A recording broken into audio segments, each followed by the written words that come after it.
Welcome to another episode of Food Nerds Podcast with your hosts, Mikey and the two Chris's. Tim's at work.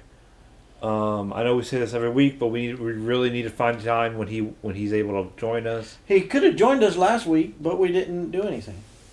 Well, yeah, because we were all... he's like, I'm ready. If you guys are, I'm ready at 8. I'll be ready at 8. Oh, yeah. Like, and then we all had other plans already. What was it? Mikey just got back in town the day before, or the day of. I got back in the day of. Yeah, that was alright. So, I don't know, we just all decided... We kind of just wanted to take the day off, and I looked at the memories on Facebook, and apparently we took Thanksgiving off last year. I don't remember that, but... Yeah, we did. We seem to always take, we seem to take the holidays off. Well, because we're not here. Yeah. Or... I don't know. We don't have time to do anything. We just don't feel like it because it's the holidays. Yeah. I'd rather, eat a bunch of junk food and hang out with friends and family. Anyways, we have a lot to talk about this week. Lots. I don't even know where to start. Do we want to start with Christmas stuff, or do we want to start with the Alec Baldwin interview? No, let's start with the Christmas stuff first. You watched a movie, right? I watched a movie on Netflix. It was called A Boy Named Christmas. And basically what it is, it's like they're in, I don't know, late 15th century, 16th century Finland. So it's, it's recent, but, not, too far in the past. And basically... It's just the origin story of Father Christmas. It's the origin story of Father Christmas. Okay. Basically a boy, his mom died. Didn't really say where... I think they said how or why she died. I just don't really remember. It wasn't really a point of the show. Basically, she named him Christmas because when she was younger, she got lost in the woods, and she traveled north and found the village of the elves. Up north, beyond the mountains and everything. That's basically what they thought. They thought people thought she was high. She was smoking weed in the woods, is what she was doing, and she got lost. But basically, it's she's doing shrooms in the woods, and she got lost. Basically, what happens though is it's the middle of a really bad winter. The kid and his father are running out of food. The kingdom's in shambles. I shouldn't say in shambles, but it's in a bad place morale wise. So the king calls, for the people to, go out and find adventure or find something, to bring happiness to the people. Okay. And basically what happened was his father, knowing this story, he believed his wife. So him and a group of men decided to travel north. And basically he has his evil aunt watch him, and she basically in the middle of winter kicks him out of the house. Is that Maggie Smith? I think, yeah. Aunt Ruth? Yeah. She makes him sleep out in the winter. She's a great actress. And basically this kid believes in magic. You can tell from the very beginning because he's trying to teach a rat how to speak. And by time he starts going north, because what happens is his aunt tries to burn the hat his mom made him. She was in. She stitched the map in the inseam of the hat on how to get to the village. So he wants to go help his dad find this village. So basically, about halfway, he gets to what's like the crossing over the moon, which is basically a frozen lake with an island shaped like a moon. And the rat starts talking. Now, he's been trying to teach this rat how to speak for a year now. And it starts speaking. It makes a fun joke about how, your one word at a time teaching method wasn't that well, and it took me this long to learn how to speak myself. Then he gets chased by a reindeer named... He names it after it was shot with an arrow, so, he pulls the arrow out and saves it. He names it Blitzen. And by now, I'm starting to put things... I didn't think it was going to be, the origin story of Santa Claus. But now I'm starting to see, okay... Not Father Christmas, not Santa Claus. Same thing. Okay. He's got Blitzen now, and then he gets all the way north to where the village is supposed to be, and it's hidden. and he starts to pass out from the cold, and some elves save him, and they give him some sort of magic to save him, and the elves have a thing not to give humans magic because they're more powerful or something. I don't know. It didn't make much sense, but basically, he starts to be able. Basically, it's if you believe hard enough, things will happen. So he absorbs the magic and makes it stronger. So that's why he gives Blitzen and the other reindeer the ability to fly. So what happened was, I know I'm going over like the whole plot of this movie, but I don't care. It was it was really a good movie. His dad and the other men kidnap an elf, and the elves turn militaristic and want to go fight the humans and take the kid back. But he's like, I'm going to go get the kid. He saves the kid, and they fights off the men, and then he gets the elves to start building toys because they're master toy makers, of course. And that he makes candies and stuff too while he's up there. And basically he goes and kidnaps the king. He takes Blitzen, lands on the balcony. Him and the king get on the reindeer and they go off and give all the kids toys and stuff. And basically it's the beginning of Christmas. And he basically signs a contract with the king to be Father Christmas. Who's the king of who? King of Finland. Oh, the king of Finland. Yes. So how does he end up in the North Pole? Because he went up He followed the map. He followed the map on his hat to go to where his mom was. I don't think it was actually the North Pole because Finland doesn't really have a border with the North Pole. It's kind Did of the mom die or something, or yeah. The mom. They don't really say how the mom died. She just died of a sickness. Is typical. So she made it back. She made it up to the elf place and then came back. Yes. Okay. Yes, and that's basically how he made peace with the humans and the elves because your mom was this nice human. Sweet, yeah. So we can't judge all humans by the men. Yeah. So it was honestly great movie. I would give it about an 8 out of 10. Is it on Netflix? Netflix, yeah. Netflix. I thought I saw something. If you're looking for a good Christmas movie, you want to put your Christmas pajama pants on and get underneath the covers. That's your movie. Did he go through the whirly twirly gumdrops or whatever to? No. Oh. That's Candyland. No, that's Elf. Oh. You know when he's talking about how he yeah. 7 layers of Bye, buddy. Hope you find your I watched dad. that last week. So did I. Anyways, next you watched 8-Bit Christmas. 8-Bit Christmas is a very good movie. It is on HBO. Yeah, HBO. It has Neil Patrick Harris, and I think that's the only named person. Yeah. Oh, Steven Zahn's in it too. How old is it? It just came out this year. Came out? So Neil Patrick Harris plays this kid, and he takes his daughter to his mother's house for Christmas, and they stumble upon his old Nintendo. Oh, I remember seeing previews for this. Okay. And so she's like, so he convinces her to play the Nintendo, and he proceeds to tell her how he and his friends tried to get a hold of a Nintendo because Nintendo was the hottest Christmas item ever back in the day, and they do all kinds of they scam, they scheme, they plot, they. So it's basically the Black Friday Bundudu episode of Game of Thrones. Well, it's not that. Or not Game of Thrones, South Park. South Park, no, it's not the Red Robin Wedding. Yeah, it's not the Red Robin Wedding, but it's a good movie, and it's believable the stuff that they try to pull off. It's a very cute movie. Neil Patrick Harris is convincing. He kind of narrates the movie while it's going on. It's more about kid Neil Patrick Harris than it is Neil Patrick Harris.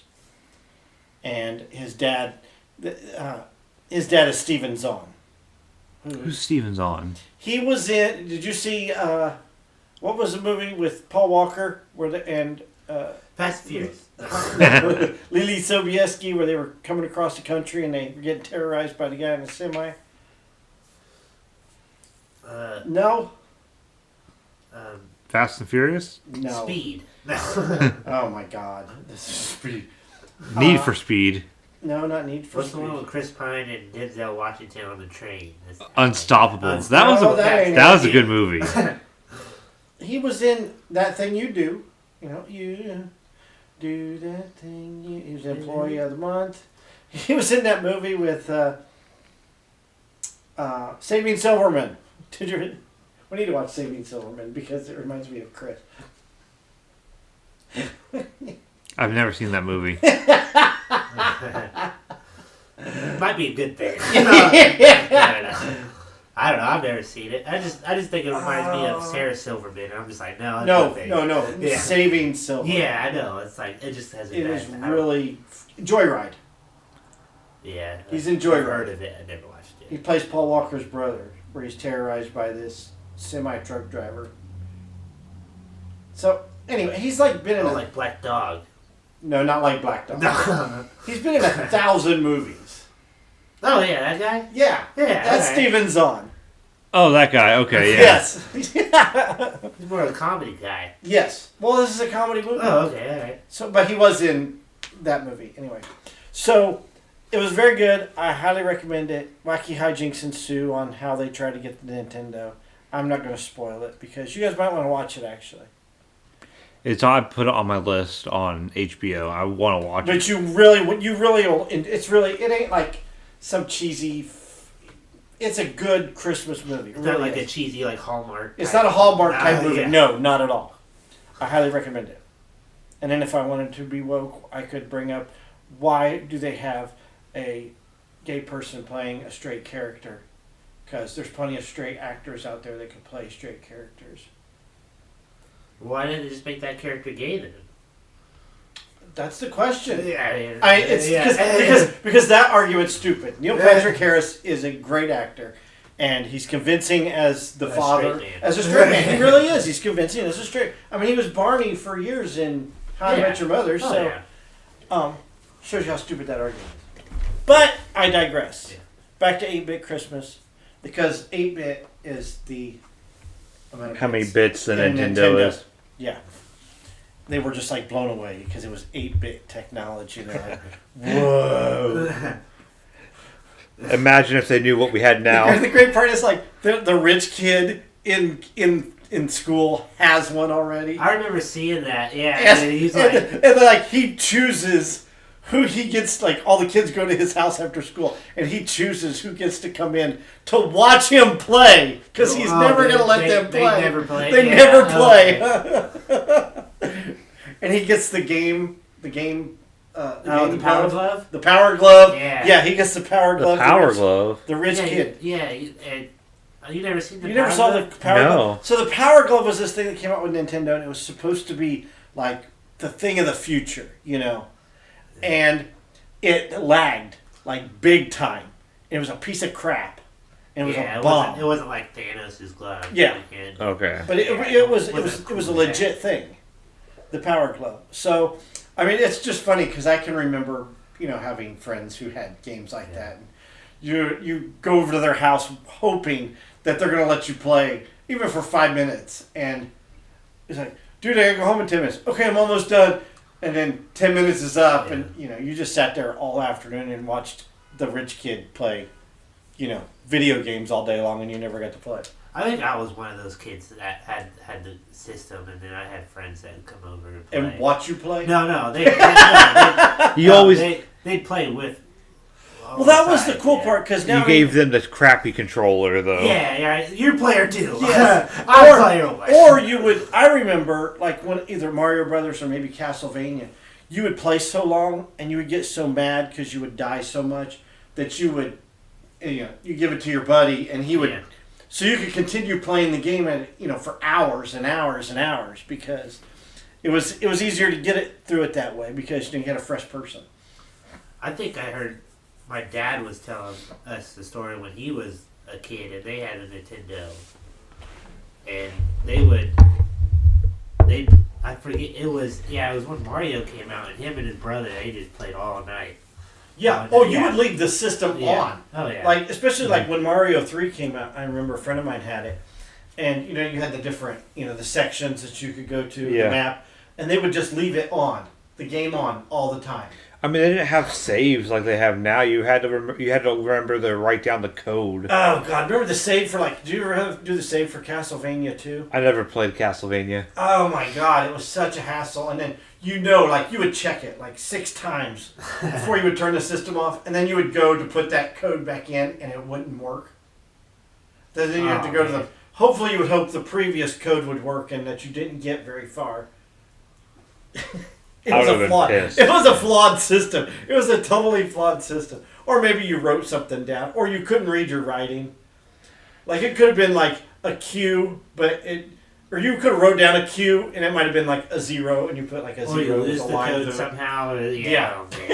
Your mom thinks it's trash. That could go wrong. There was so much that could go wrong. Your mom thinks it's trash. You take the codes away. Man. Mom, that's my code. You touched my drum set. That's exactly what it was like. And now we can go on to me and Mikey's had a heated debate all week on social media. We've all had a heated debate. About Die Hard being you a Christmas more movie. than the rest of us. He called me bitch. In our social. It's friendly. It's a friendly word. I know. I can call you something much worse. He was like, bitch, it's in the Die Hard section. Because I asked him, he's like, Die Hard is on Peacock, right? Yeah. And I said, is it in the Christmas section? He's like, no, bitch, it's in the Die Hard section. But his argument is that you could take the scenario of the movie and put it at any time in the year or any other holiday. No. So, hold on. And I kind of agree to that to a point. However, is Home Alone a Christmas movie? Yes. It is? Yes. Is Home Alone a Christmas movie? I would say yes. Okay, you could put that scenario Boom, roasted. any time of the year or any holiday. Because they go on a family vacation. They go out of town and leave their kid behind. Why did they go out of town though? Go on vacation. They could went on vacation. They could have went out of town on the 4th of July. They could have went out of town on Thanksgiving. They could have went out of town for Easter. In the middle of Go August. visit family for Yes. Christmas? Yes, exactly. Christmas. What John McClane's doing. He's going to visit his wife and kids for Christmas. No. Yes. No, he's not. Yeah. Yes, he Yes. is. He's not. Yes. Yeah. No. Yes. No, he's going to visit him so he can get to know him better. It doesn't matter whether No, it's it's not to get to know him better. He was going there because it was a reconnect with Christmas them. party. He went to, and then he lands and then goes to the Christmas party. Christmas in Hollis by Run DMC is playing in the limousine. He's like, don't you have Christmas music? He's like, this is Christmas music. Yeah. Then he goes to Nakatomi Plaza, where it's Christmas Eve, to meet up with his wife. And he's going to see his Who's wife at and a Christmas children. party. Yeah. Who are at a It could be Christmas a party. Halloween party. It Right, could be, exactly. Just like Home Alone. Yeah. Yes. It's the same scenario. No, it's not. They could have just went away to visit family for a birthday. What other in big August. office? What office has a big party like that that's not on Christmas? Right. Okay, Japanese, Nakatomi. Why would the Wet Bandits be there, though? They could just be there any time. They Yeah, were staking out the place and knew they were going on vacation. They had 3 vans with the family load up into them with airport stickers on them. They can. Like, you can get staked out. You can get robbed any time of the year.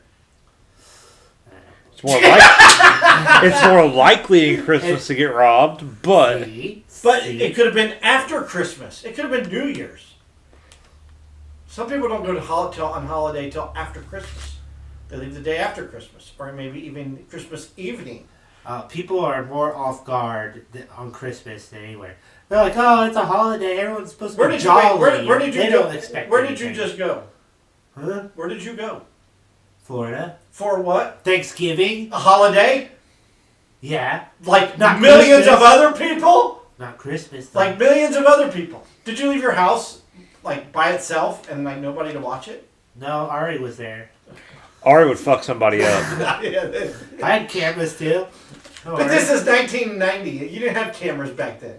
Yeah, you did, but it was 8-bit. It was probably 8-bit cameras. Pixelated. Do you know this man? So, Home Alone could happen anytime.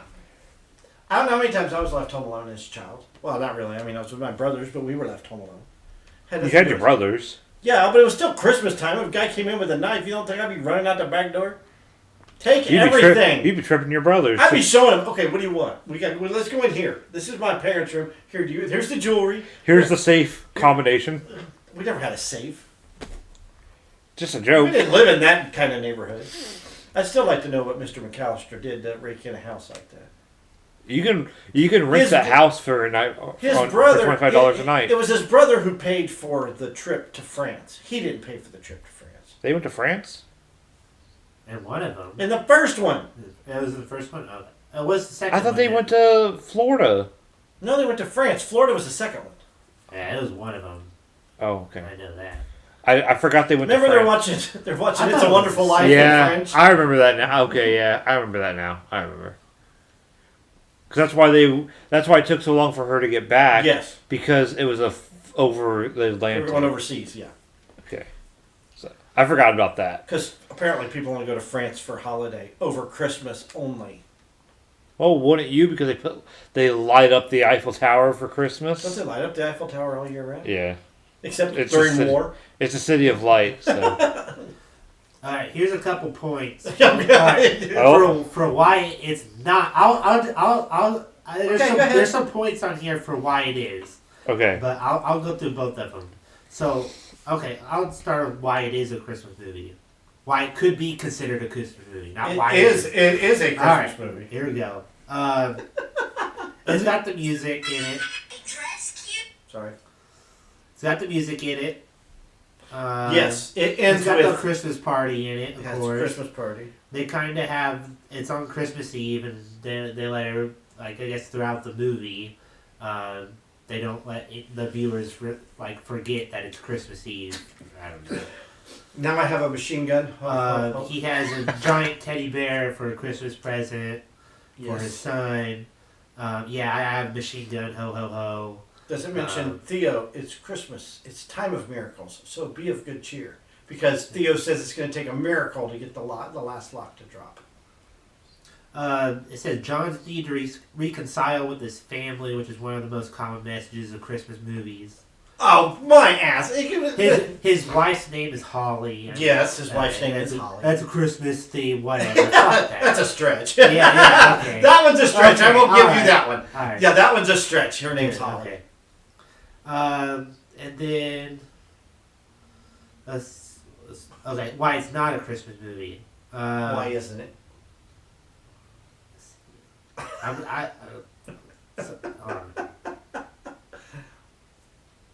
says true Christmas movies are about Christmas from beginning to end. It was Christmas Eve, the whole thing! And it gives examples like Hallmark movies, of course, but those are cheesy. Oh, yeah. But Home Alone's not about Christmas all the way through. It's just Christmas time. And then it gives the thing about it could take place anywhere. Like Home Alone. Like holiday, like Independence Day, Halloween, all those. Any other holiday, like Home Alone. The holiday has no bearing on it, like it says. Hans Gruber and his cohorts aren't attacking Nakatomi Plaza because it's Christmas. They're just doing it because they want to. Even but they used it. Hold on, but they used it because they knew that the only people in the building at the time was at the Christmas party, so it allowed them to get away easier because the building was empty. Yeah, well, they could because it was Christmas Eve. Not any other holiday. Yeah, it could be another holiday with people around in there. And it says, even John's visit is more about reconnecting with his wife and children than any specific holiday tradition. Even though it's probably easier to, So kind of like when Home Alone's mom comes home, it's to reconcile with her son that she left at home. Not about being home for Christmas. No, that's for getting his fucking son. If you left your son there, wouldn't you go back? Not because, it's Christmas. Exactly, because it has nothing to do with Christmas. It has to do with reconciling with your son you left behind. But that's not the plot. That's not the whole plot, is her trying to get back to him. Yeah, it is. No, it's not. It is. The whole plot is him being home alone and her trying to get there. That's the whole movie. Now it's him trying to defend his house. So it's not about Christmas. It's him trying to defend his house for Christmas. For Christmas. For Christmas!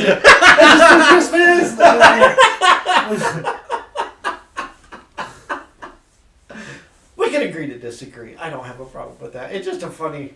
It's a fun debate. It's a great debate. It's a great and no argument. matter what, it's a good movie. And One more thing. It set the bar for action movies after that. Really. Even Bruce Willis said it wasn't a Christmas movie. Yeah, but I don't care. He's not the director or the Al writer. Al Powell just recently He's came out and said it's a Christmas movie. Who's that? The cop. Oh. He's just a dumb actor. All he does is say words. You can't say that. Bruce Willis. Bruce Willis. He says Die Hard is not a Christmas movie. It's a Bruce Willis movie. Oh, God. And Bruce Willis is all about Christmas. Yes. So every movie Bruce Willis is in is Christmas. Huh? Yes. Fifth Element, great Christmas 12 movie. Monkeys. Pulp Fiction. Every Die Hard afterwards. Independence Day or whatever. Was it named Independence No, Day? What was the one with Joseph Gordon-Levitt? That was a good one. Oh, Looper. They just put that on Netflix, by the way. Looper is good. What's the one where he blows up the meteor? Oh, Armageddon. Armageddon. Yeah, Hey, that was he great. saved Christmas.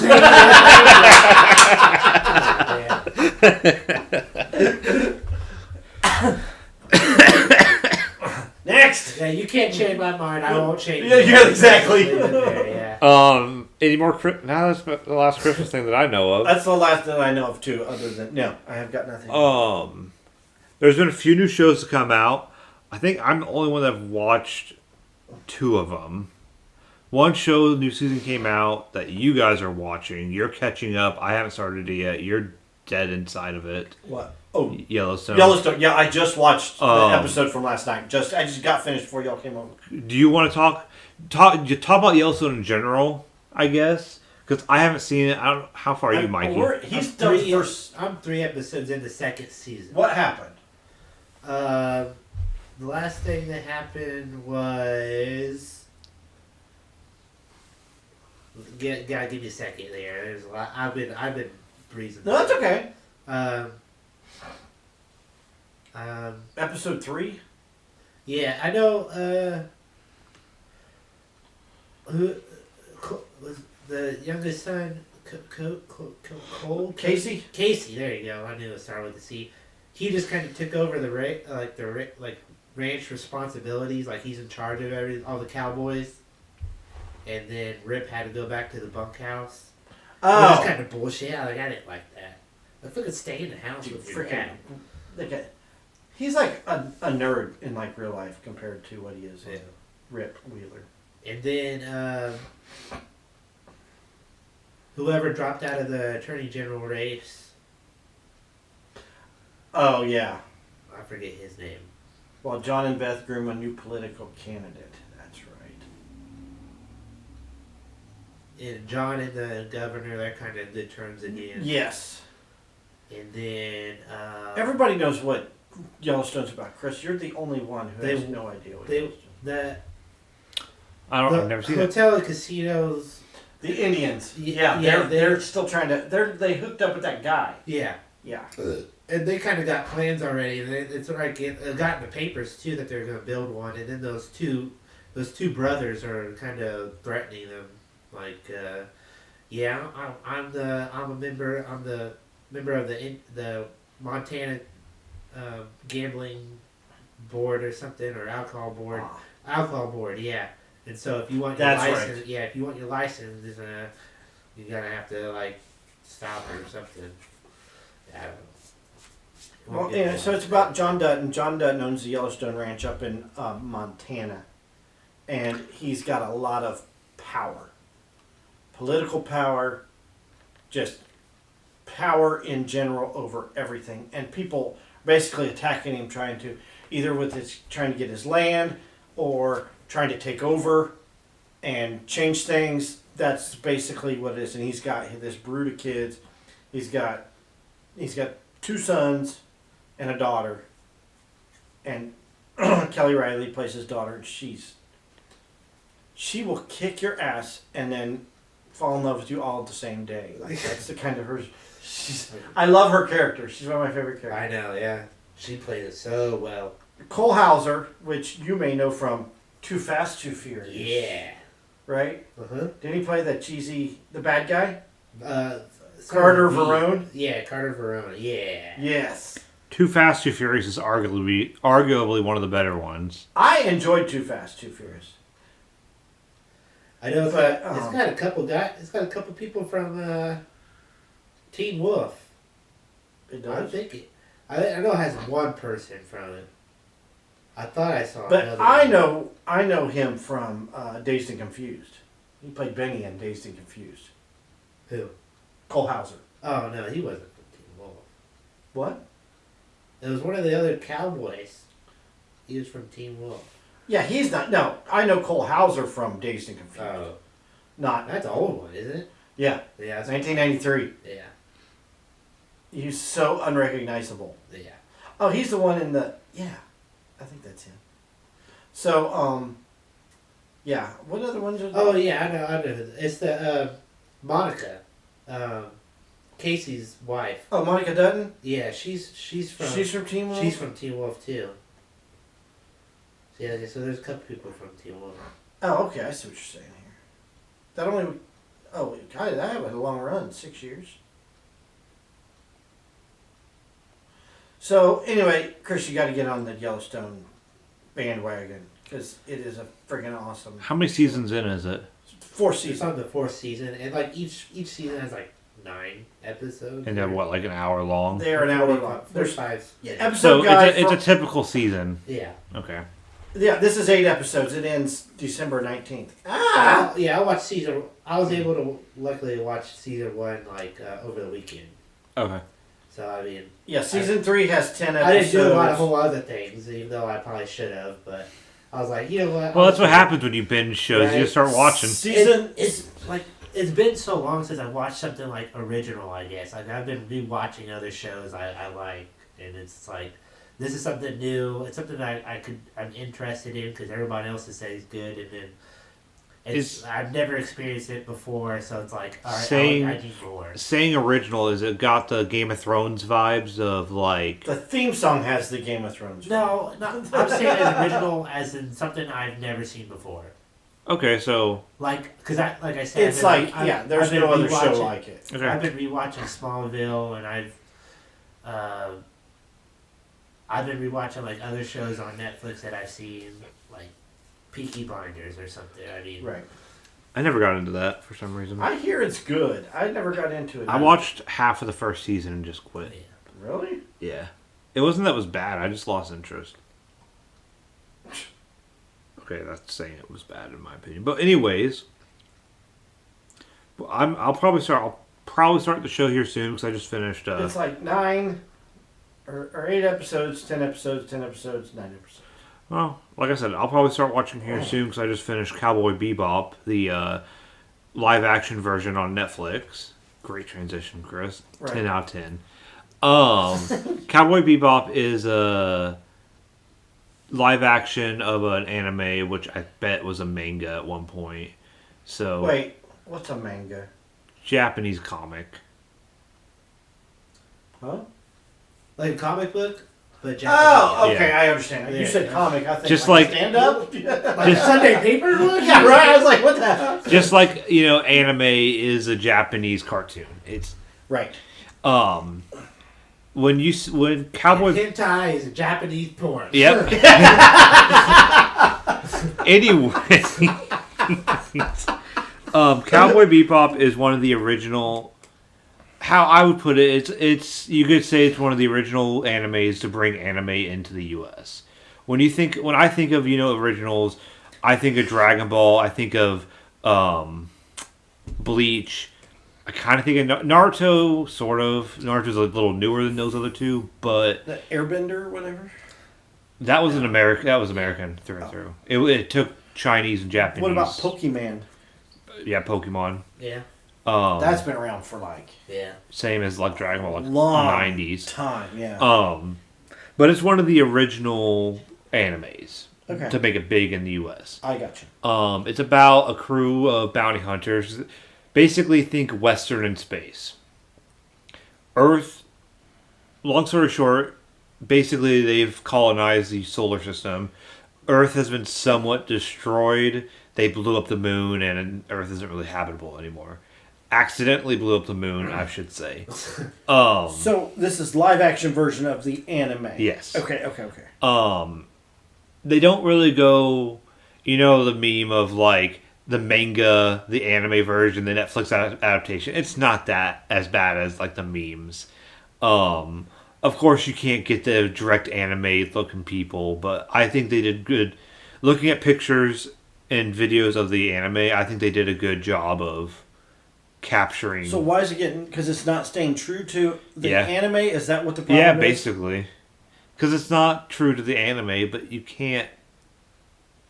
It's hard to translate, I'm guessing. Yeah. The anime to live action. I'm sure you can do like a lot of the stunts and Yeah. I don't know, violence. Basically, story. yeah. And it probably wouldn't make much sense to put a lot of the story from the comics into. Well, it's the same thing of like make a book adaptation to a movie or a video game. Yeah, you to can't. A movie. You can't transfer everything into a movie because there's not enough time, there's not enough people, there's not enough money. Yeah. But I like the show. Basically, it's a western in space. They're bounty hunters going after bounties. Wacky hijinks ensues, and they usually don't get the bounty because one time, I forget what happened, but basically they lost sight of the people. They got in a ship and went into space, and they ran into a cop and died. It was, just wacky things happen, and they don't really get the big. They get bounties, but they don't get the big bounties. One guy's an ex-cop who got set up by his partner to make it look like he was a dirty cop, so now he's a bounty hunter. He still wants to be a cop, but because of the bad rap, he can't. And basically the only person that could clear his name was killed. So basically it's him trying to clear his name while still trying to do good. The other guy is an ex. You know this, but his partner doesn't know this. Right. He thought he was special forces or something, but you find out he's an elite hitman for... The Syndicate is like the Yakuza and the Mafia and the Russian mob all put together.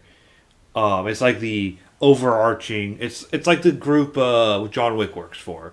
The crime syndicate above all other criminals. And basically him and his boss fall in love with the same girl, and basically his boss kills him because of it. Nope. He thinks he kills him. He got away. Right. So, the first episode, the syndicate finds out he's alive, and he's trying to kill people off to make sure they think he's dead again, and blah blah blah. And basically, by the final episode, he comes out that he's a syndicate person, and they kind of have a falling out, but they kind of work it back together because they save each other. I liked it. Like I said, it had Firefly vibes, but it wasn't as bad as Fire. I'm gonna be honest with you. I'm a Firefly fan, but I also I think Firefly sucked. What? Firefly is not as good as people think it is, and it should have been canceled. Serenity was a great movie, though. The movie. Is that the movie they had to make because they got canceled? It got canceled. Yeah, to basically wrap up the story they had. But I lost my train of thought. It's good. Get it back on track. I don't think it's as bad as people are saying it is. I watched it all in like 3 days. It's 10 episodes, but I had other things to be doing like work. It's funny. I was dying laughing at points. But I would give it about a 6. I don't know why I rate things, but 6 or 6.5.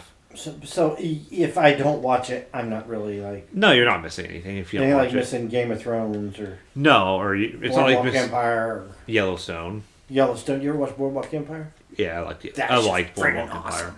I haven't watched it since it came out, but... Right, I haven't either. That's a revisit soon. Then Hawkeye also started up. It had 2 episodes in one day. It's not bad. but it's not good. It's not as good as Loki, but it's not as bad as WandaVision. I enjoyed WandaVision, but I haven't. Of I the have a crush on Catherine Hahn, so that could be the reason why. Of the WandaVision's she's getting her own show. Yay! Um, She already had her own show. Did you see it? Friggin' awesome. She's getting her own Hargrave, her own character from that show. But then again, it's only 3 episodes in, so I don't want to say anything too soon. But it's fun. I don't know if it's probably going to be like Loki or WandaVision, where you have to watch it to kind of understand what's going to be happening in the future with the Marvel Universe. That's bullshit. I don't like that. I don't like it either. It's the same thing of Star Wars. I remember I've made this argument every time we've talked about this. I don't want to have to buy the book, buy the comic, buy, watch The Mandalorian, watch Hawkeye, watch Loki. Yeah. No, if it's not in the movies, it shouldn't matter. Yeah. Let the TV shows and the books and the comics be their own thing. Yeah. Yes. Mrs. Fletcher is the Catherine Hahn. Oh, yeah. Yeah. I've heard of that one. That's good. So let's see what Hawkeye got on. Speaking of bad stuff, I'll talk about this in a second. I feel like it's only 6 episodes. It got 8.1 on Hawkeye. Hawkeye's. It's only 3 episodes in. I know, but it's only 6 episodes. Okay. I feel like maybe we didn't have to watch WandaVision and Loki to understand a lot of the movie, but it sure helped. It helped kind of I guess maybe connect a few dots. Yeah. Hawkeye's got a lot of people in it. Overall, I don't think we needed to, but it definitely helped. Okay, Loki pointed this out, the multiverse type thing, and they kind of explained it a little bit more, and they dove into the TVA or whatnot, and so it definitely kind of branched out and connected a few dots. But I don't think we really needed to watch it. But it's got. I thought Loki was great though. It's got Haley Steinfeld, Florence Pugh, Linda Cardellini's in it, Vera Farmiga is in it. She was in. Of course, the guy that plays Hawkeye. She was in Bates Motel, and she's also what's her name? Lorraine. What you call it? She plays the mom. The Conjuring. Yeah. Lorraine Warren. Yeah. She plays Haley Steinfeld's mom. Oh, okay. I've always had. She's always been one of my celebrity crushes for some reason. Vera Farmiga. Yeah. She's very attractive. I remember her from. I was about to say Haley Steinfeld. Okay. Yeah. Before. I like that. Before. Yeah. Before the Conjuring movies, she was in Bates Motel, and I always liked her in that show. I tried to watch that. I don't Bates know. Motel? Yeah. The first season's hard to get it. You got to get through the first season, yeah. I think I did. I think I started the second, maybe even the third. But That's a good show. Yeah, I dropped, I just totally forgot about it, and I was like, oh, well. But then again, it's not one of those shows like Game of Thrones or Yellowstone where it's a cult or a sensation. You gotta watch it. Yeah, it's a niche. Yeah, it's like Supernatural. Yeah. Next. Alec Baldwin. Do you want, before we get to the serious thing, our last thing, do you want to get to the Beatles documentary? I can talk about the Beatles. Talk about the Beatles. Okay, so Get Back documentary on Disney Plus by Peter Jackson. So you know it's going to be long. It's the Beatles' Last Dance documentary. It's 7 hours long. It's 3 parts. The part 2 is 2 hours and 53 minutes. So you kind of got to watch it in segments. You can't sit down and watch all at the same time. But it is about the premise was they go to this studio called Twickenham Studios, and they're going to do a TV show, and they're going to make a live record. Well, they don't like the accused. They don't like Then their manager wants them to do a live show somewhere, go over to the Middle East and perform in a theater. They don't want to perform for anybody. At this point, they're done performing. They haven't performed live in a few years, actually, by this time, because this is January '69. So they hated the acoustics at Twickenham because they were recording their music live, they were singing it and recording it. That's what goes on the records. There was no overdubbing. There was no going back and fixing anything. There was no adding instruments because they had an issue with a song, and Billy Preston happened to be in London at the time, and he comes to visit them because they're friends with the Beatles. He's friends with the Beatles, and he plays like on the majority of these songs on the piano, because Paul or John would play piano, but with them playing guitar, they needed a guy playing piano. Mm-hmm. So Billy Preston plays the piano for these songs. You essentially watch Paul McCartney write "Get Back" through the whole documentary. Like he's got the doom doom doom doom doom. You know, he's got the beat down. He's got the guitar down. He don't have the words, and he's just na na na na na na na, and then he just starts writing the song as they go. Him and John. So you watch him write "Get Back" during the whole documentary, and they have to be done. They don't work weekends, so they work essentially 16 days, the month of January, to record this stuff. So not only do they have that, but they've got "Let It Be" was a brand new song. "The Long and Winding Road" was a brand new song. These are the songs that they perform on this documentary. Maxwell's "Silver Hammer" was another one.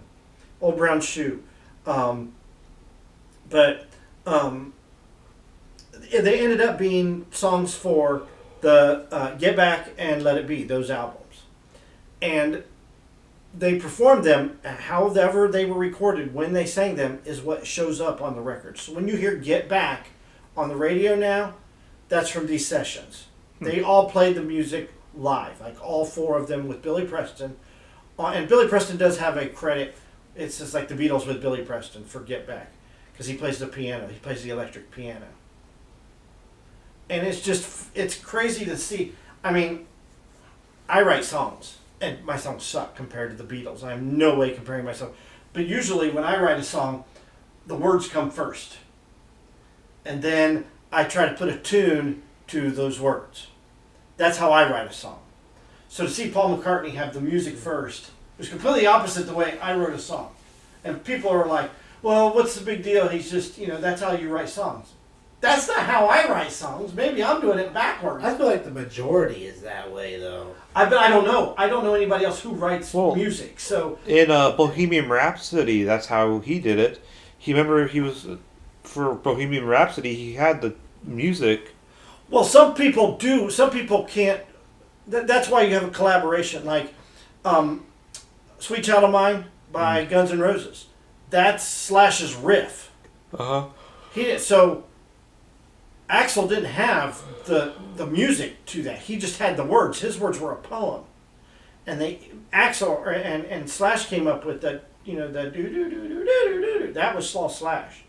That wasn't Axl. So some people, I don't know. It depends on what kind of artist you are, because there's a lot of artists that or producers that can just make the music, and then they need help getting the lyrics. Or there's artists that they can do the lyrics, but they just need help doing but that's what's awesome about watching him do this. And it's so, the whole thing is compared to the way that the music is created today, where it's auto-tuned. And what's funny is, on my way to South Carolina, I was listening to Howard Stern, and he interviewed Lady Gaga, and she was talking about how much she dislikes auto-tune, and she dislikes it because there's no pureness to the music anymore.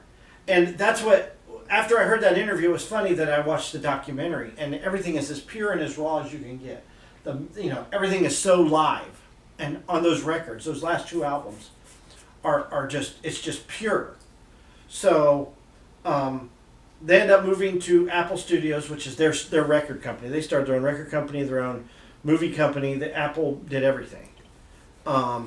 Made computers, iPhones. You're right. I'm sorry. No, it's the Abbey Road and Let It Be albums. That's what it is, I believe. Some of those songs came on. So, and what's crazy is they'll sit there and like half of their session is just talking. They're talking back and forth, or they're joking around, or they'll bust out into Blue Suede Shoes, and they'll just start playing. Just out of randomness, they'll just start playing a random classic rock song. At one point, George quits the band. George Harrison, he walks out. He's like, I don't want to do this anymore. And he leaves. He was gone for like a week, and they convinced him to come back. But one thing I did notice that I never understood, I didn't know. Everybody always played off Ringo as he's the drummer, right? That's all he was the drummer. And he wrote this song, but he knows how to play the piano. And I had no idea that everybody, as far as I've known, hearing Ringo's just a drummer, and the drummer never suggests writing a song. Hey, I wrote a song. It's the last thing a drummer ever wants to do. Didn't it happen? It's a true story. Bohemian Rhapsody, the drummer writes a song, and they make fun of it. Yeah, they make fun of it. But it's actually a pretty good, right? Yeah, it's actually a pretty good song. So what it is they show Ringo, and it's something about the octopus. I can't remember what the song is, and he's playing it on the piano. So George comes over and starts playing on the guitar with him, and they ended up. This song is on an album somewhere. I mean, that's how you make a group or a band works. You just don't. It's the drummer. Who cares about the drummer? You're all artists. Right. His art is drumming. Your art is guitar. Your art is singing. Yeah. And like going back to like how they just kind of they speak, like you said, and they're just kind of just jibber jabbing, and they're just talking and not really taking things too serious. And I think that's how a lot of artists are. They just kind of. I mean, if you try too hard and try to make music, it's not going to work out well. Mm-hmm. If it just flows out just organically, I think that's the best music. Oh, I agree. Well, it's called Octopuses Garden is what the name of the song is. It's on the Abbey Road album. Who was the philosopher that he came up with most of his ideas like in the bath? Was it Aristotle? I don't know. There was a philosopher. His whole thing was. When he was in the bath was when he had his best ideas because he was relaxed, not a care in the world. Octopus's Garden is a song by the Beatles. Shower thoughts coming. Yes. Octopus's Garden is a song by the Beatles written by Ringo Starr from the 1969 album Abbey Road. George Harrison, who assisted Starr with the song, commented, "Octopus's Garden is Ringo's song." So, but you see that get created. I mean, you see all kinds of. And you really see how talented these guys are. And I made the point when I posted on Facebook today that name another band that can break up and all four people from the band are still relevant. Nirvana.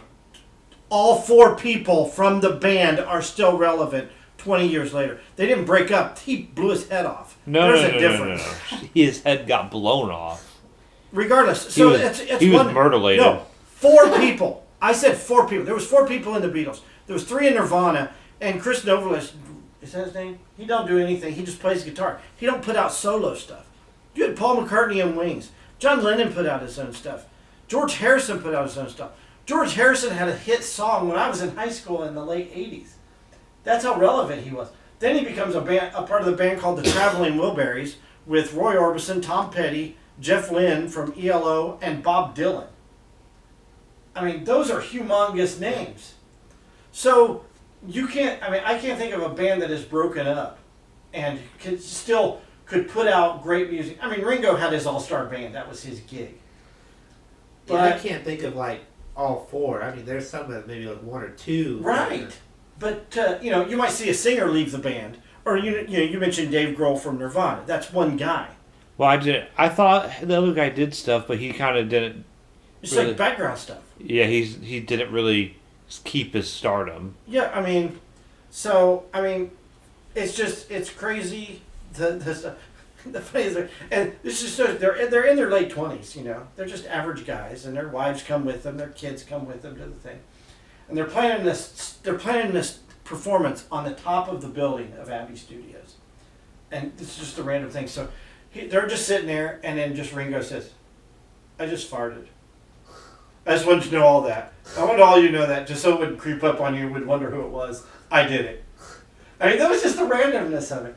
And, people put them high on this pedestal. And they're just 4 average guys from England that just clicked and happened to make music. But you didn't see the arguing and the bickering like that it's been portrayed for years, that they hated each other and they couldn't get along.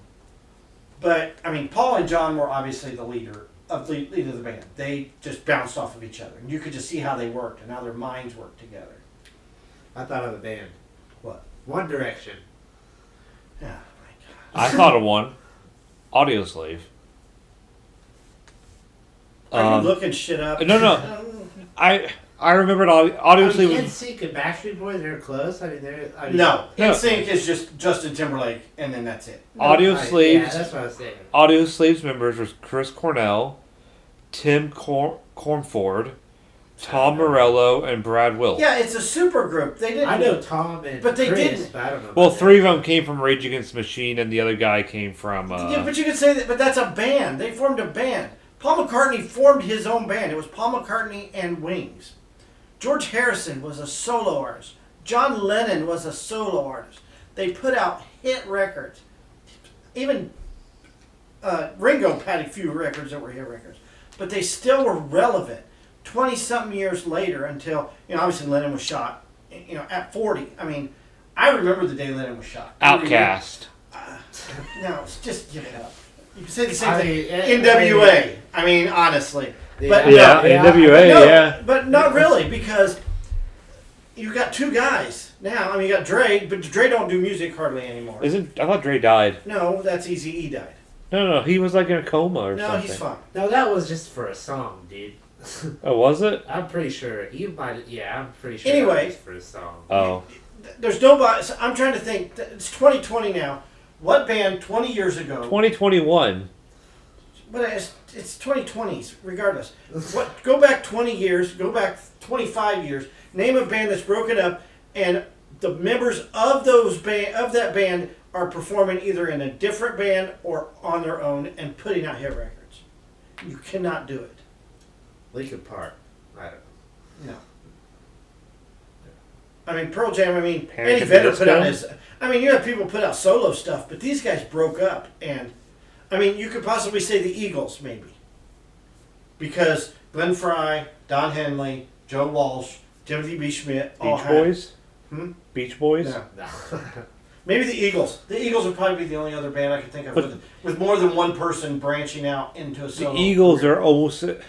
When you think of the top bands of that era, Eagles are right up there almost with the Beatles. Exactly. But when they broke up, Don Henley put out hit records. So did Joe Walsh. So did Glenn Frey. That would be the only other band I could think of that thrived musically after they were in possibly one of the greatest bands in rock and roll history. I guess we'll see about 16, maybe 15 years how One Direction ends up. Oh my God. So far, I think they all got solo records. So. Jonas Brothers. There you go. Yeah, they split up and then they came back together. No. And they all can make their own music. So here we go. So basically, they end up performing on the roof of Apple Studios. This is basically the end of the documentary, right? So they're up there. Nobody knows anything. They've put a camera in. They hit a camera in the lobby of the building. They put a camera across the street, and then they had cameras on top of the roof, and they start playing "Get Back." Is what they start with, and people start like, "What is that?" They start here. You could hear it, and then this guy's on the microphone. He's like, "Do you like that?" He's like, "Yeah." "Do you know who that is?" "Well, it sounds like the Beatles." "Well, yeah, it's the Beatles." So the police finally get called. Well, they've been called. They got like 30, 40 complaints in a half hour about this music being played. I can't imagine people complaining that the Beatles are playing. And there was enough old people. So this old lady's like, "They woke me from me nap." And she was all mad. Other people were enjoying it. They're like, "Well, do you buy Beatles records?" "No, but my kids do. But they have great music." One guy didn't like them because he says, "I don't like their new sound." But they were morphing. They were changing. You got to reinvent yourself as a band to be relevant. You can't stay the same sound your entire life. Look at Eminem. He's changed. Well, even Madonna, 3 times. Prince, they all. Madonna is the queen of reinventing herself, and that's what the Beatles were doing with this music, was reinventing themselves. And so the police, they end up, they come in like, "You need to shut this down." "Well, we're recording." They're like, "Well, don't you record in a studio? What do you do?" "Well, we're just doing it. We're just recording." "Well, it's too loud. I can hear it at the police station." So they finally get the police up there, and the police shut them down after like 4 or 5 songs. But inevitably, January of '69 was the last time the Beatles played live was on top of Abbey Records for anybody. And they had 60 hours of audio and video to go through, Peter Jackson did. So to go from 60 hours down to 7.5, it's got to be the greatest documentary I've ever seen in my life. I am not kidding. Better than Last Dance. Yes, it's better. It's better than the OJ.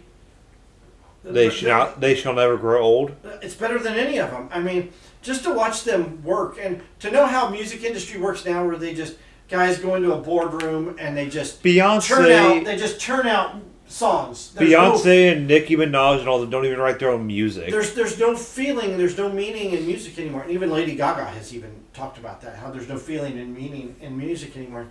I mean, these guys pour their heart and soul into their music, and you're watching it. You're witnessing greatness, essentially. I mean, it's what everybody would dream. Any person that loves music would love to sit and I would love to just sit and watch them just create. I think that would be amazing to watch an artist just create music, and then 2 years later, oh my God, I watched them write this song. You know, that's a pretty crazy thing to think about. But check it out if you've got 7.5 hours to kill. It took me a week to watch all of it. I finally finished it last night. My dad watched it all. He liked it. It's so good. And I think it was the best. It's the best documentary I've ever seen. I've got it. It's like I said, it's better than the OJ documentary on ESPN. Better than The Last Dance. Better than any racing documentary, and I've seen plenty of those. Is there a racing documentary you haven't watched? No. That's not the point. It's better than Ford. It's better than the 24-Hour War, the true story about Ford versus Ferrari. Which is better than the movie. Which is better than the movie, yes. But I loved it. I could watch it again someday, I'm sure. Just because I know I missed stuff, probably. Okay. Now to some more serious stuff. The Alec Baldwin case just keeps getting crazier. Did you watch the interview? No, but I saw the highlights.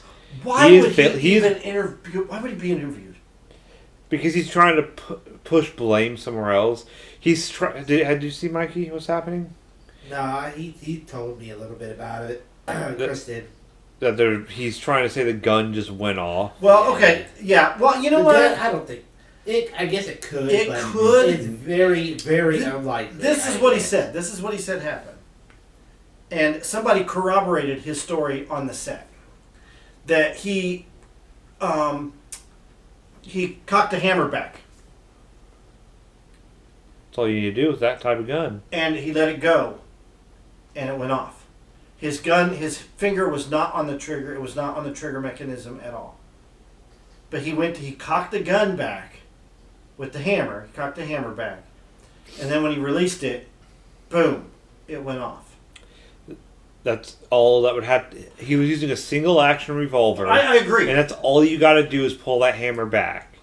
Now, the hammer doesn't have enough momentum until about a little over halfway for it to hit the firing pin. But still, what's one of the rules of pistols? It's always loaded. Yeah, you treat it as a loaded gun. You treat it as a loaded gun. Yes. Even what's his name? The actor guy, the Ocean's 11 guy. George Clooney. Yes, George Clooney. Thank you. Yes, George Clooney even said that. I could have said there was 800. Yeah, right. Yeah, George Clooney even said that. You don't, it's always a loaded weapon. Do not point the weapon. Now, Alec Baldwin's, his defense is, there's like, why did you point it at her? I was under direction of the cinematographer because she was trying to get a shot. Doesn't matter. Yeah, that's I understand the stupidest argument ever. I agree. Yeah. That still gets you 1,000%. You still don't, like you said. That's like saying I'm just trying to think of a metaphor here. Like the porn director said I should put my penis in or something. Like I don't know. It's like. Okay, I'm going to get this shot. I'm going to stand in front of the car. You rev the motor and burn, and hold the brake down. Yeah. That's essentially the same thing. I don't know. But So stupid. I don't know why he talked to George Stephanopoulos. That's the guy he chose. I can't believe that they let him be interviewed for this. His argument is he was practicing the shot with the cinematographer, and that's not unusual. He's done this before. I mean, it might not be unusual, but usually I would hope the cinematographer is not standing behind the camera. Well, they were looking at the lighting of the shot. That's why. Well, don't they have computer screens for that the cameras are Yeah, hooked up because to? computer screen looks just as good as your camera. I'm sure you shot. can have a wireless monitor to. I'm sure, or but like a wide monitor. But how do you know put what the- cinematography? It was a very small area. It was inside of a building. It was a very small, compact. They said that it was in a small church. On the set it was in a real church. I mean, did they have to have the gun though? I agree. I agree Like, he could just put up 100%. maybe his fingers. Well, you wouldn't. or maybe like a cardboard. Something. Yeah, Because but they you want wouldn't the get- lighting. I want to make sure that you there's wouldn't lighting get- with the gun. Yeah, the gun's made of metal, and you can't really You can't recreate. reflection and yeah. Now he says he's not responsible. He's Somebody's responsible, but not him. He's responsible. I just that's the only thing that made me cringe. His I whole- can buy the fact that he didn't pull the trigger. I can buy that. I could buy that too, But but for him to say that he's not responsible, but someone else is responsible, his that bothers me. his whole argument that there should be a trained cop on set. You don't need a trained cop on set. That's what your licensed and trained armorer, Yeah. the guy that gave you the gun, Which he said is is there a for. armor is a new term. What It do you really is. That's I mean, and there, for some reason, there was a bullet in the gun anyway. well, that's the thing. That's the $1 million question is how did a live round? Apparently, this guy's gotten in trouble before for negligence like that.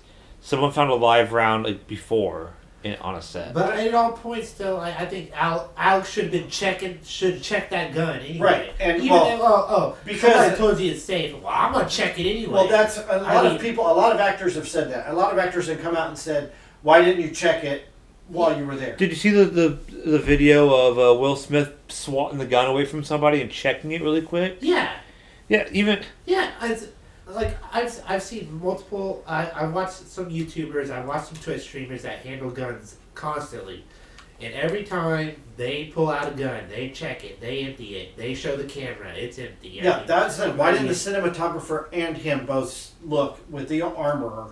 yeah. That listen, this is a cold gun. They were just told it was a cold gun. You go look at a gun at the gun store. They check it. They hand it to you. They expect you to check it. Right.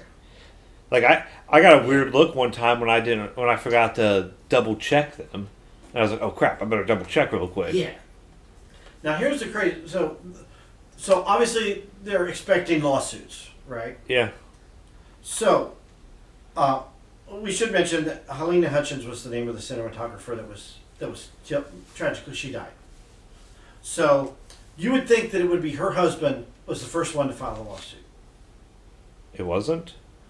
2 lawsuits have been filed. His lawsuit hasn't even been filed yet. And he met with her husband and her son. Alec Baldwin did shortly after this happened. They say, so you expect him to file a lawsuit? He's like, why wouldn't he file a lawsuit? He says, it's very expected for him to file a lawsuit. He says, that's what the insurance and stuff is. That's what that's for when you Yeah. make a movie. You have the insurance. In case there's any lawsuits, the insurance covers it. He's the producer. He is liable. Exactly. Well, there's more. He's not the only producer. I know, but he's a producer. He's a producer. And he's the yes. one with the gun in his hand. Right. So the first person to file a lawsuit was somebody named Serge Svetnoy, former chief of lighting on the movie. He was a friend of hers. So he was the first person to file the light guy filed a lawsuit first. The second person to file a lawsuit was the script supervisor. Her name's Mamie Mitchell. She's got a lot of movie credits to her career. Like, she's script supervisor on a lot of big movies. Her lawsuit is for physical and emotional injuries. I can get emotional. I can understand emotional injuries. But the What's husband, which his name was Matthew Hutchins, he has not yet filed his lawsuit yet. And they have a 9-year-old son. So it's just him and his 9-year-old son. He has yet to file a lawsuit yet. They asked Alec Baldwin if he had talked to him since, and he says, no. He says, I haven't. He says, but more than likely that's his lawyer saying you cannot have contact with him, which is probably true. And he expected that. He's not upset that the guy's ignoring him because he's not really ignoring him. He's just not talking to him. Yeah. He's probably not supposed to. His lawyer told him not to. His lawyer so told him not to. Yes. So, I don't know. I thought, he's like, if I thought it was my fault, I would have killed myself. That's exactly what Alec Baldwin did. But I just... Bye-bye! I mean, come on now. How can you not take... I mean, I know people take things differently. Like the shooting at that high school, there was a TikTok of the video, and the guy, there's a kid videoing them being escorted out, and he turns around and there's a teenage girl, and she's smiling, like she's laughing. People take tragedies differently. Some people laugh at a tragedy, some people get shocked, some people faint, some people can't take it anymore. Everybody reacts to a tragedy differently. So I don't know if that's the way he has to compartmentalize it for himself. Or he's just heard so many times, it's not Alec, it's not your fault. This isn't your fault. It was an accident. And he's ran with that because that's how he can make it through every day. We don't know what his mental capacity is. He's just trying to save his career.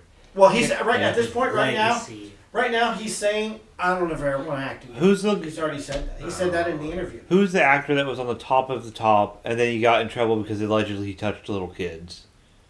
Everybody in Hollywood? No. Tom Hanks?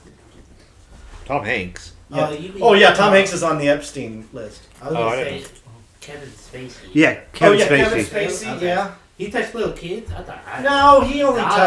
touch little kids. I thought it was more...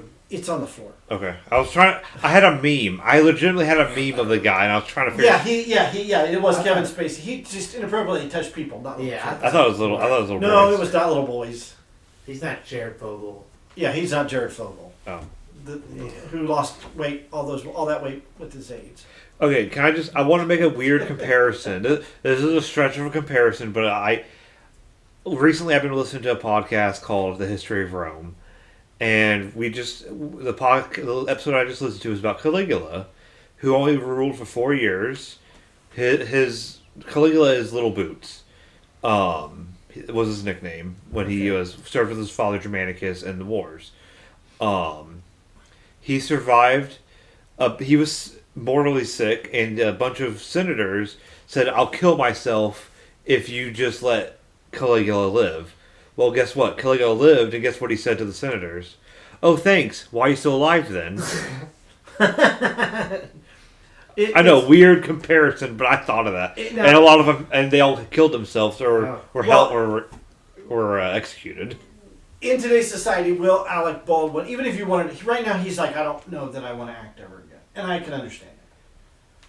He's like, I don't know if I can go onto a movie set. I wouldn't blame him. He's like, and he doesn't do a lot of movies now because he has young kids and he wants to spend time with his family. And I get that. But this was a 3-week shoot. It wasn't very long. It's a very low budget movie. It was a $7 million budget movie.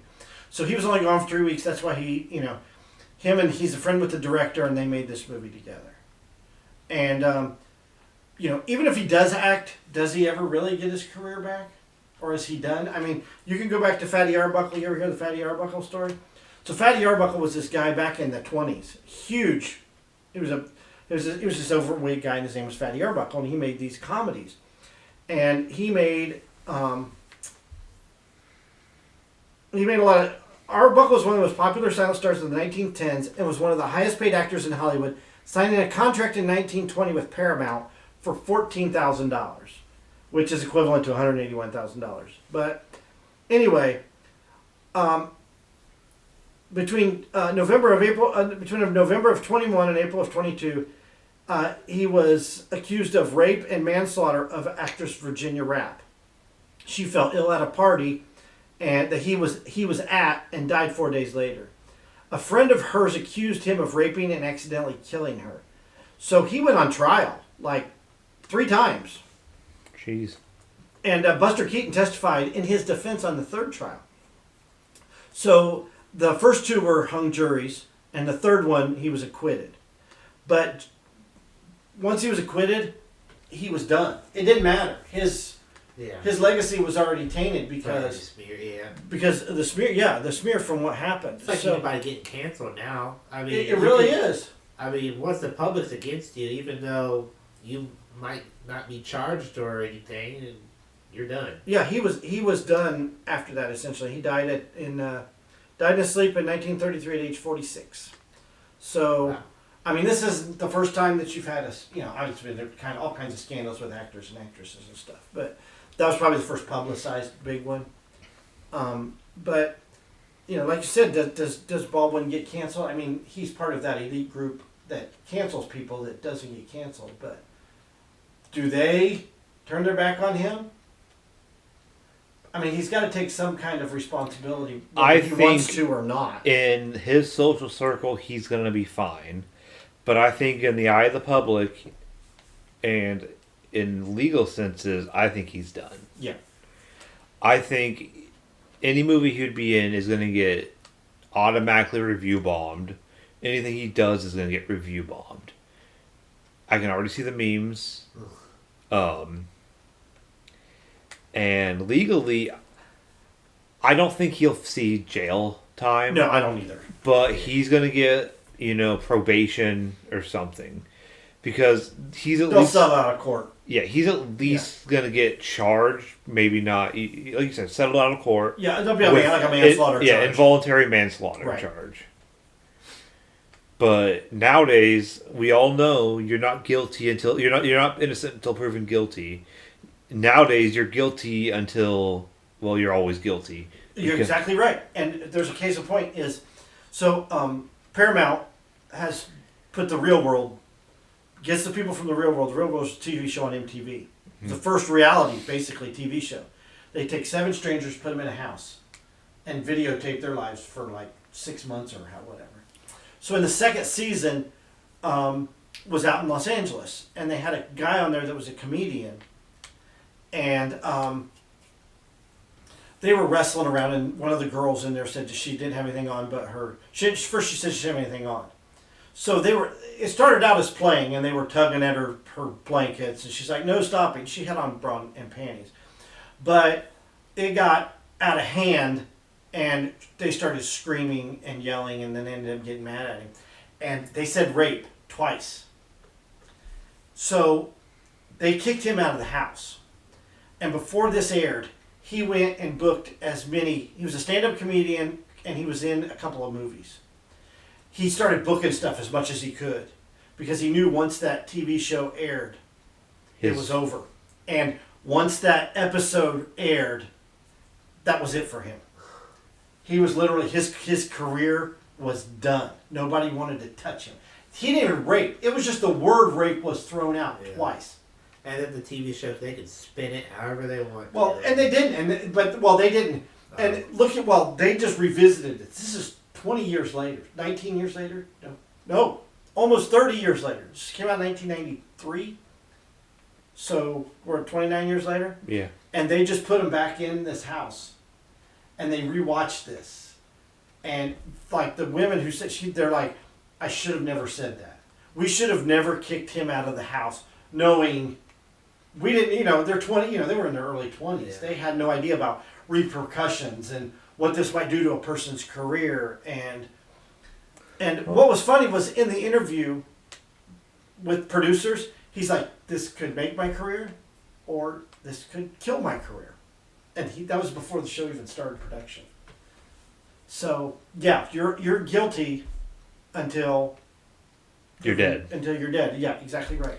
It doesn't matter. Even I don't want to bring it up, but a recent case that happened in Wisconsin. Oh yeah. Even though he was proven innocent in the court of law, he'll always be guilty in the court of public opinion. Well, you could say that about Casey Anthony. Yeah, but she did it. No, she didn't. Oh. The only thing she's guilty of is being a compulsive liar and not knowing. I think she's a compulsive liar. They don't know. They live in such a world where they don't know what is real and what is a lie. I think that's her problem. I think her dad. I think it was an accident. Her dad just covered it up. Yeah, and her dad just, and I think her dad said, "Don't worry, Casey, I will take care of this. You tell people this." But I think she was mentally abused by her dad for quite a long time, and I remember I dated this girl once, and she had all these stories. She was dating a quarterback for the Florida Gators, and she was abused by her dad mentally. Like, he did horrible things to her. Come to find out later on, I didn't know this stuff. And it was like, it was too similar. You know what I mean? Like, she couldn't tell the difference between telling a lie and telling the truth. What was a lie? What was the truth? I think her dad hid the body because the body wasn't there when they initially looked for it, and then it shows up, a month later? Come on. So, but you're right. Kyle Rittenhouse, he's going to have to live in a very small town where people don't care who he is.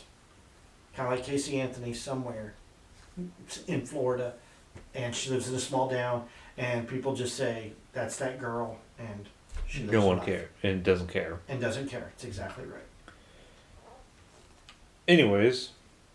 The judicial system is a great thing. However, the public perception. Well, it's always going to be public perception. Social media has killed fairness, basically. You're right. You're right. Because Joe Schmo in California, who, puts out 2 tweets, doesn't care what happens. That's right.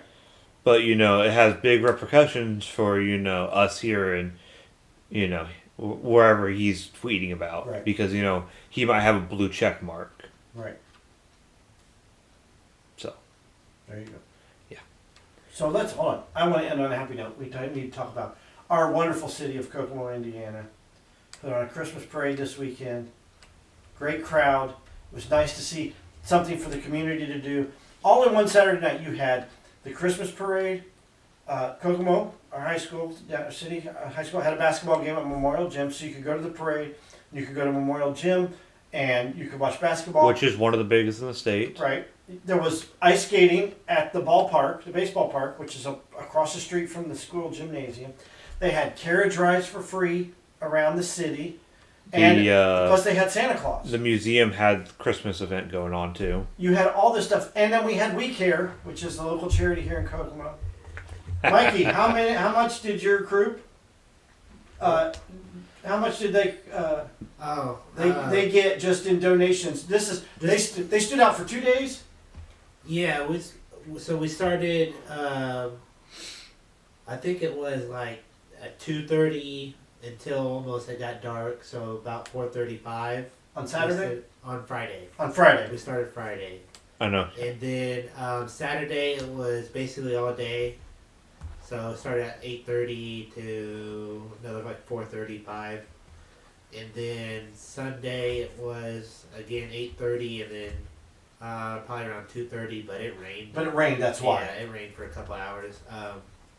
But we raised about, with the help of the community, of course, because we stood out in the corners, collected change or any dollars or anything, and got like $14,000. Yeah, jeez, almost $14,000 just in just cash. A little over. Jeez. As a whole, they were you guys at Washington North? Yeah. Yes, I almost hit a couple of your guys driving the blue line through there. What the heck, man? they did $215,000 for We Care for the city of Kokomo. Some of the names for that local got through charities. the screening was pretty funny. I didn't watch it that much because I was at I didn't think about it on Saturday, and then I worked the parade. So Yeah, 215. I'm pretty sure that one of the guys said, "Let's go, Brandon." And Yeah. Really? Yeah. He's like, "Oh, this item." I'm pretty sure it is like, "Oh, this item was donated by Let's Go, Brandon." And I was like, "What? Did he really just say that?" And he's like, "Oh no, that can't be right," or something. Like he was like, "Oh shit." Like Anchorman. Yeah. Right. Yeah, like he was. Yeah, I don't know. But almost $14,000 in cash donations, just standing out on the street for 3 days, for a local charity. This helps all the local people here in Kokomo. That's a great thing. I mean, that's just every community has its issues, and Kokomo has its issues and problems. But you know what? It's a great little town we live in. It really Great is. little big town. It is. Yeah. I've been doing that since I was probably 8 years old. What, going out and really? Yeah. That's awesome. I mean, they kind of got on us by the time I was 15 or 16 because we were like too young to be out there, but they didn't. You're getting money. Now they kind of like they wait till you're 18 or something. I'm kind of glad that the little kids probably get more money donated to them. Right. Well, they had We Care Park, which was this guy that he had property on the north end of town, and he just had lights and lights and lights and lights. And I wonder how much they've lost in money because there's no We Care Park anymore. Greentown bought most of his lights. I know, but people went through We Care Park and they gave change and money and. Yeah, that got national recognition. Yeah, too. so that was hopefully those people that donated that way were the ones out donating to you guys. Yeah, because I went to the We Care Park every year, except for the last year because the line was legitimately like a 3-hour. Everybody knew it was the last year. Yeah, so I was I can skip the last one, I guess. Yeah, so I wish I didn't. Shout out to the city of Kokomo for giving back to they give back. We Care gives back to the community. The parade went off without a hitch, I think, and there were the faces on the kids. I mean, they were so excited and happy. You got to yell at people, have a power trip. I got to yell at people to get out the way so they wouldn't get ran over. That was kind of awesome. Something about a little authority that really really gets on you. So makes your head big. Shout out to our mayor, Tyler Moore, who's his idea. The one thing I was sad that they didn't get going this year, the Polar Express back up and running. You know that train over there? I thought they. Oh, yeah. They never got that train's like missing a part, and they couldn't get it up and running for the Polar Express this year. Well, maybe they can do it next year. Yeah. They were doing little train rides around the square.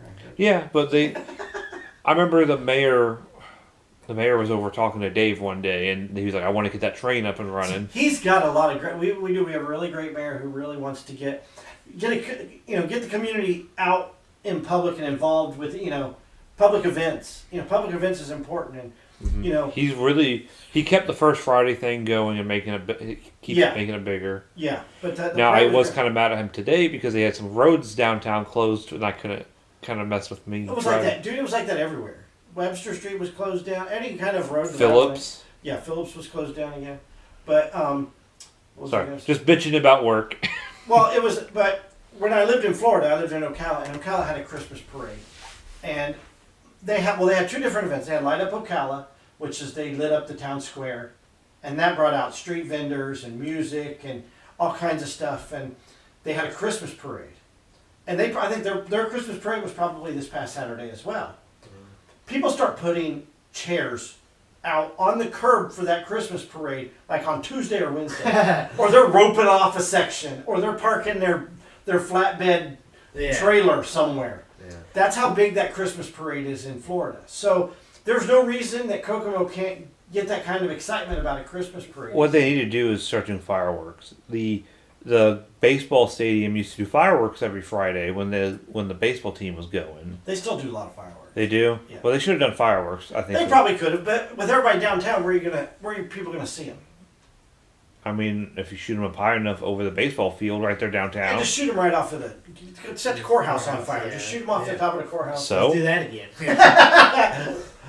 Courthouse never caught fire. Oh, okay. No, it just got blown up. No. Yeah, it got blown up. Yeah, it got blown up. Legitimately, the plaque at the courthouse that is historically accurate is actually wrong, and they didn't. Did the old courthouse burn down? No, it never did. What did they do? They just tore it down. It got condemned. It got condemned. Yeah, the old courthouse got condemned, and they had to tear it down. They should have built it to look because it was a fire hazard. Really? Mm-hmm. They should have built it to look like the old one. Yeah, but the new one looks like a box. Yeah, it's just not very aesthetically beautiful. We don't. Inside looks okay. At the museum, with the museum, we don't know where the rumor came from. I always heard that the original one burnt down. I think I heard that too. That's why I said so. No, it didn't. Now, does the plaque at the courthouse say that it burned down? Are you kidding? Yeah. Oh my God! I'm completely serious. The plaque at the courthouse says it burned down, but if you ask me or anyone else at the Historical Society, we can tell you it never burned down. It was condemned. Gym burnt down. Yes. Memorial Gym burnt down. We know that. Is there proof that it just got condemned? Yeah, we got paperwork. Okay. He's got paperwork on it. I was saying like that could be a lie. We got paperwork. We got newspaper articles. Yeah. Okay. All right. What we think? Okay, our theory on where it came from. We can't prove it. When was the new courthouse built? Oh shit! I don't remember. That's I didn't know if it was like the 40s or the 50s. I think it was the 50s. In the 50s. Okay. Yeah, because we think where the rumor came from was there was a fire in the building next to the courthouse. Is this have to do with the arsonist that burnt down the hotel and the Sipe Theater? Maybe. Is that where that came from? Because there was an arsonist that burnt Yeah, down I the think Sipe. And it might have been, I but wonder if that's where that came from. They never caught that guy either. yeah, but the town is promoting fake history. Awesome. Well, I would rather have the courthouse broke down or burnt down than the KKK rally in 1980 that came to town. Hey, that was fun. We were donated 5 videos of the event from The news. We got the news, the hard video from the police, from the sheriff's department and the city police, and home videos, and I got to watch all of them because I was taking the VHS to DVD. Oh, the KKK rally. Yeah, I don't remember that and happening. the KKK was more peaceful than the counter. Gee, kind of like what happened in Yeah. Virginia, right? Yeah. Same thing. Now, I'm not saying that it was. You know what? They have the right, and I will defend that right that they have. Sure. Whether how stupid it is or not. But there's no need for violence. I agree. And the people that came in afterwards caused violence. And we have the recording of the radio from the police chief saying, because they let the KKK march around the courthouse twice. And that's all they wanted to do, right? Yeah. They should just go. And then they hopped in U-Haul trucks and left. Yeah. And they were like, let them march around twice. They didn't have permits, but like, let them march around twice, and then we'll disperse them. And then when they tried to disperse them, that's when they started causing issues. And then they barely even let them cause issues before they started throwing tear gas. We won't talk about the Klan rally in 1930 at Camp Tycony where there was 100,000 Klansmen present. We had the Historical Society has a lot. You don't understand how much information we have On the Klan? on the Klan. It was huge here, but way back when. It was a dirty state you can for access the longest time. You can access information.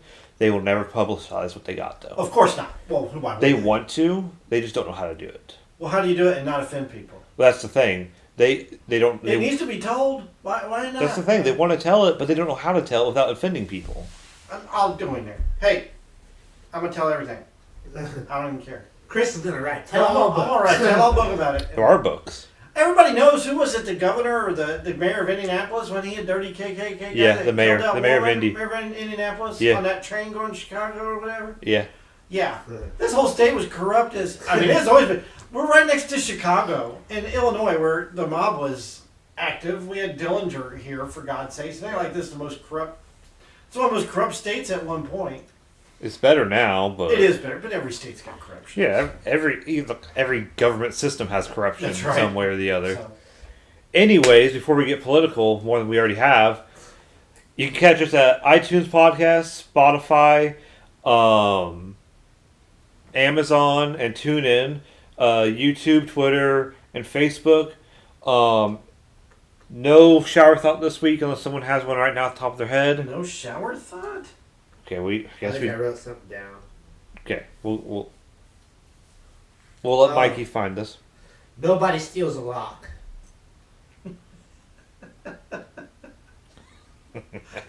I've left my combination lock at the gym like several times, and it's always been there where I left Because it. nobody knows No, the nobody knows the combination. combination. So You're lucky I wasn't there. You know what I did every Friday at the gym when I worked there? I took the bolt cutters. no, it's been unlocked. Oh, I just have it hanging there on the handle. okay. I forget to put it in my bag, so it just hangs there unlocked, but nobody knows. How about this? This is a good one for you, Chris. 6 without S is 9. I've seen that. Huh. IX. Yeah. Yeah. I had to like visualize it in my 6 without head. I S was is like, 9, yeah. all right. Well, if you don't know who your nerds are, that's us. That's us. Who's your nerds?